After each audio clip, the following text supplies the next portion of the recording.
Did you know that the people of the ancient civilizations across the globe lived a much more happier and healthier life? The secret to this actually lies in their deep alignment with the cycles of nature. If you look back at all ancient civilizations, be it the Indus Valley civilization, the Egyptian civilization, the Mayan Incan civilization, the Mesopotamian civilization, the Greek civilization, all of these were in deep alignment with the changing cycles of nature. They had rituals and ceremonies that really celebrated the shifting of the seasons, recognizing the beauty and gifts of every single season, where they didn't see one season as being extra great and one season as being meh. They always celebrated every single season with equal beauty and reverence, be it literal seasons changing from spring to summer to autumn, winter, rainy, or be it the moon, the waxing and the waning of the moon, or be it a night and day cycle, or be it women's own lunar cycles. Everything was seen as a ritual, everything was a celebration, and everything was merely a reflection of the world that they lived in deep alignment. If you go back to the roots of where this all began, and if you go back to our own cultural roots here in India, you will see that there are so many beautiful practices across India and Bharat that represent the fabric of ancient Bharat, where Bharat was deeply rooted in this cyclical reverence, in the reverence of everything that the earth presented itself as in terms of bounty, in terms of gifts, in terms of reflections, and in terms of rest and reset.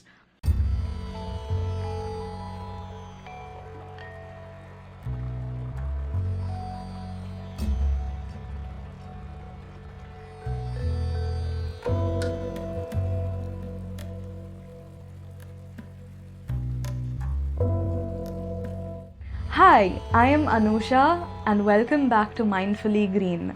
In today's episode, we're going to deep dive into seasons and cycles and the 9 sacred nights with the goddess. Let's look a little deeper into how these seasons and these seasonal changes were actually represented, celebrated, and seen as rituals in our culture within India. We acknowledge the fact of the 24-hour cycle, that is the solar cycle of day and night, which was, if you look back at it, which was celebrated as the sandhyas. There are 4 sandhyas in a day, which is early morning, mid-afternoon, night, that is evening sunset time, and then you have a midnight. So of course midnight is something that not many people celebrate, so it's celebrate as an observe, whereas the rest of it is still observed as Sandhya Vandanam, which means by giving reverences to the sun as he moves his direction across in the sky, giving gratitudes that and recognizing from sunrise to sunset everything that is transcending and transpiring in your lives. So this was a daily observation, things that people did to align themselves with the sun, aligning themselves with the length of the day and the length of the night with the sandhyas, with the observation of sandhya, vandana being paying reverences to, or giving gratitudes to. So imagine having a gratitude practice like 3 to 4 times in a day, or even twice a day, right, as a morning ritual and night ritual. The kind of wavelength that would put your mind and your perspectives in is just so powerful in itself. So if that was a daily routine, we also had a routine which was sort of set with the cycles of the moon, the waxing and the waning moon. Like for example, if you take Shashti, which was seen as a major celebration for Lord Murugan, or if you saw an Ashtami, which was seen as a very special time for Kala Bhairava or Devi for that matter, or if you see things like Ekadashi, the days like Ekadashi, which is the 11th day after the moon, where we observe a fast, which is seen as very special for Lord Krishna or Vishnu or in the Vaishnava parampara. So these were all cyclical things that happened every moon cycle, where people would fast, people would observe prayers, and each culture was slightly different. While some people observed Ekadashi with more reverence and with more valor and with more presence, there were other cultures which observed Ashtami with so much joy and presence and aliveness. So if you look at the two phases of the moon, right? We have one which is the waxing moon and one which has the waning moon. So the waxing moon is also called as Shukla Paksha, and the waning moon is called as Krishna Paksha.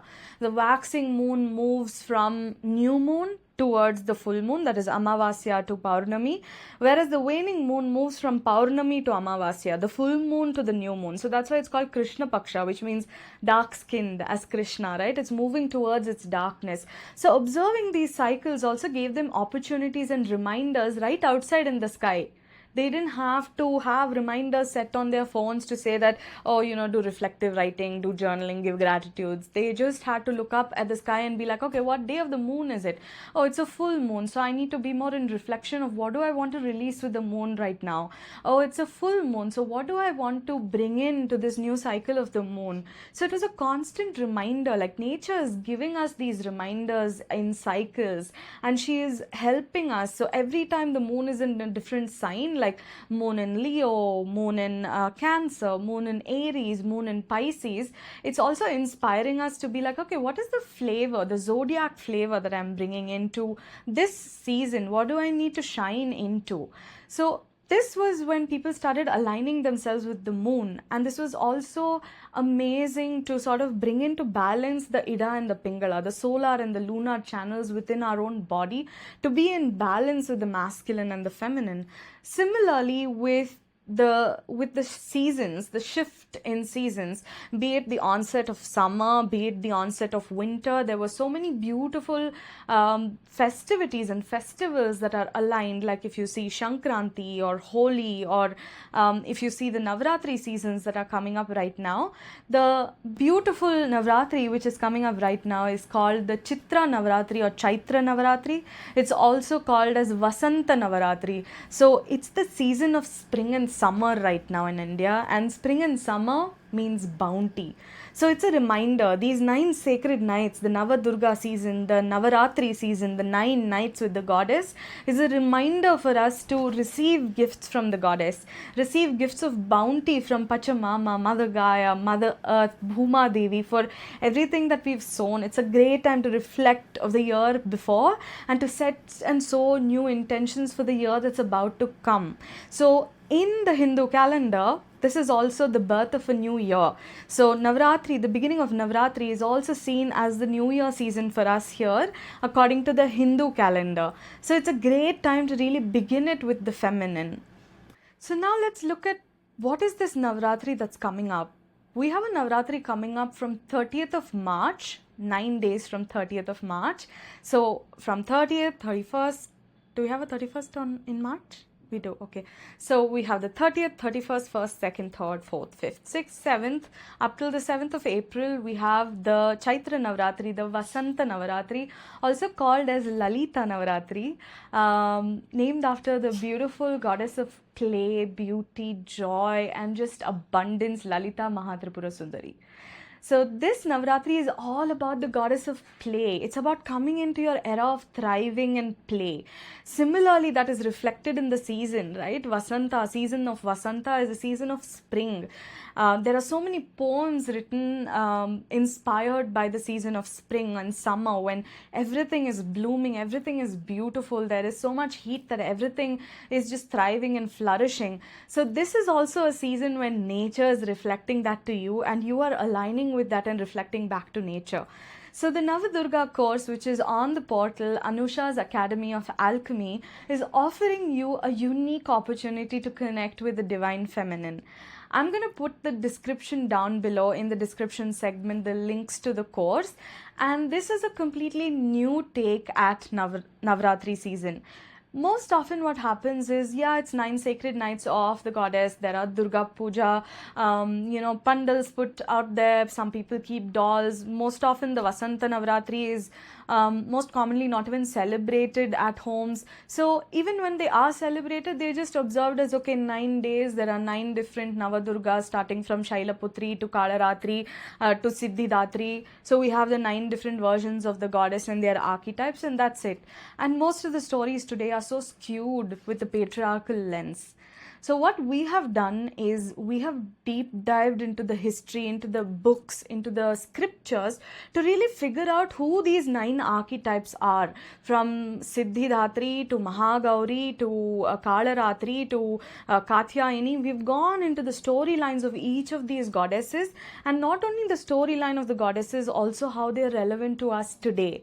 How can we harness and embody the essence of the feminine within us through the 9 sacred nights at such a fertile period in the year that's coming, and reminding us that you can come into your thriving, you can come into your play. This is an allowance, this is a permission to be in your era of thriving. All you need to do is say yes, and everything is there in the portal. We have it beautifully designed, and it's taken so much effort to put together, from daily practices which are somatic, mindfulness practices, to mantra practices, to storyline of each of the goddesses, and beautiful, thoughtful journal prompts that will help you go deeper with these archetypes of the goddesses and really anchor and integrate with each of these goddesses as you rethink your patterns in life.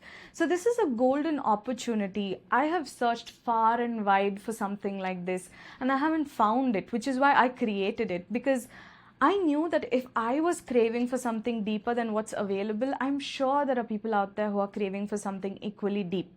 So this is an invitation to you to come join me on this epic journey as we journey through this beautiful season of summer and spring with the 9 archetypes of the goddess, with Ma Lalita Tripura Sundari, to allow her play to manifest in your life, to come into your own era of playful thriving. So join us this Navaratri season. All of the details are there within the description. You can click the description down below. That will take you to my portal, my website, where you can read through everything that is a part of the offering. So the question is, why should I enroll for this course? Well, if you are somebody who is wanting to take your practice with the divine feminine much more deeper, then this is designed for you. This is just tailor-made for you, because this is not an average surface level course. It's something that's really going to deeply sit with you, make you get more curious with your life and your patterns, to bring in thriving, to bring in a life that you desire for yourself. All this while connecting and embodying the archetypes of the goddess. It's a beautiful way of connecting with Devi and allowing for Devi to manifest through you, to feel an allyship with Devi. Like, I'm not alone and abandoned in life, but I have Devi by my side, co-creating with me, teaching me, guiding me, guarding me, inspiring me to be the best version of me. Letting Devi be your reflection, letting Devi be your support to tell you that, my child, you are so worthy of thriving.